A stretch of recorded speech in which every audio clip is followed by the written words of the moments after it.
किरण शर्मा। हम मंजू शर्मा अपना चैनल पर सबको स्वागत करै छी। नमस्ते, प्रणाम, सब दीदी भाई के प्रणाम, सब यूट्यूब फैमिली के प्रणाम। और हम दोनों देवरानी जेठानी बहुत प्यारा सा झूमर गीत गावा जा रहल छी। अहाँ सब जरूर सुनब, कमेंट करके जरूर बताएं गीत केहन लागल, झूमर नीक लागत अहाँ सब कमेंट करके बताएं जरूर, और फुल वॉच करके जरूर सुनब, कमेंट में जरूर लिखब, आ शेयर ज्यादा से ज्यादा अहाँ सब जरूर करबी। अहाँ सब जहिना भाई के प्यारा शादी से में त बहिन के बड़ खुशी रहे छी कि नहीं हम जेबेटा करब, लेकिन हुनका पिया नहीं मानी छथिन, मना के जाय पड़ते, एहन नीक नहीं जाय के छै। जाय के छै, मायके जाय के लेल कहै छथिन मायके जाय त अपन गला के हंसुली जे है सेहो ध दियौ सिरहन त जाय त, लेकिन जब मन रहे छै मायके जाय के, नैहर जाय के नजर आबै छै त गहना की करते या नथिया की करते, झुमका की करते, ओने जवानी चमके छै नैहर में, कोनो चीज के जरूरत नहीं पड़े छै। खास कर हमर जेठानी जी के तो ज्यादा रहे। ठीक ई जरिया में भैया के गावना मा,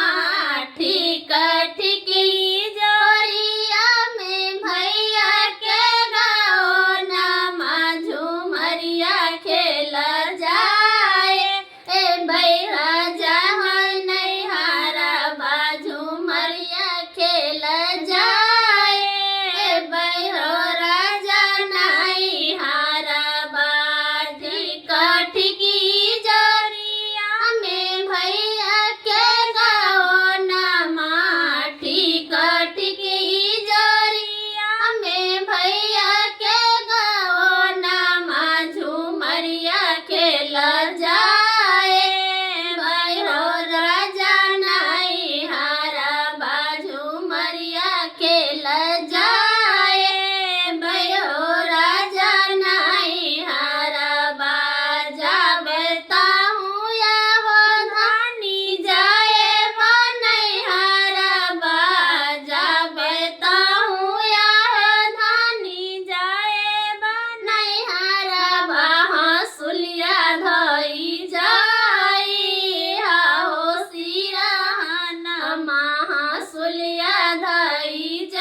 पैजनिया धई जाई हो सिरहनमा पैजनिया धई जाई हो सिरहनमा पैजनिया धई जाई हो सिरहनमा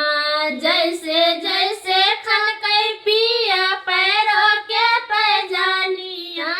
जैसे जैसे छनकै पिया पैरों के पैजनिया जवानी दैया क्षमा कहो नहीं हारा बाजा जवानी दैया क्षमा कहो नहीं हारा बा मोर जवानी दैया क्षमा कहो नहीं हारा बा ठीक ठिकी जरिया में भैया के गवनमा ठीक ठिकी जरिया में भैया के गवनमा झुमरिया खेल जाए बैहो राजा नहीं हारा झुमरिया खेल जाए बैहो राजा नहीं हारा जाबे तहु आहे धानी जाए नहीं हारा जाबे तहु आहे धानी जाए नहीं हारा बानी नथिया धई जाई हो सिरहनमा की नथिया धई जाई हो सिरहनमा जैसे जैसे चमकै पिया नाको के नथिया जैसे जैसे चमकै पिया नाको के हो नथिया जवानी दैया चम कहो नहीं हारा बार जवानी दैया चमा कहो नहीं हारा बार जवानी दैया चमा कहो नहीं हारा बा सोचत रहो तैयो लेकिन जेबे करथिन आ नथिया लियो टीका लियो झुमका लियो सब चीज ल लेबे तैयो मायके तो जेबे करथिन लेकिन भाई के गौना होइ छै